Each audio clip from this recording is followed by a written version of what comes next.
এই দুনিয়ার পুরো জীবনটা এটা হচ্ছে লালসাময় একটা জীবন। লোভ, মরিচিকা, মায়াজাল, এই মায়াজালে আমরা আটকে আছি। ফলে মৃত্যুর কথা আমরা ভুলে গিয়েছি, পাগলের মতো ছুটছি। আরো টাকা লাগবে, আরো খ্যাতি লাগবে, আরো যশ লাগবে, আরো দাপট লাগবে। আমার এত টাকা দিয়ে কি হবে? এত সম্পদ দিয়ে কি হবে? এত ব্যস্ততা দিয়ে কি হবে তোমার? স্টপ, থামুন, অনেক হয়েছে। আন্না, থামুন, take a rest and think about death.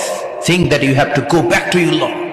একটু বসেন না, একটু ভাবেন যে আমাকে চলে যেতে হবে, চলে যেতে হবে। এই কোলাহল, এই ব্যস্ততা, এগুলো থাকবে, থাকবো না আমি। সাইয়েদনা ওমর ফারুক বলেছেন, মুতু ক্বাবলা আন তামুতু, মরার আগে একবার মরো। হাসিবু ক্বাবলা আন তুহাসাবু আলাইকুম, তোমার হিসাব নেওয়ার আগে তুমি একবার নিজের হিসাবটা করো না। কাগজ বের করে একটু লিখো না, কি কি ভালো কাজ করছিলা, যেগুলো দিয়ে নাজাতের ওসিলা হতে পারে।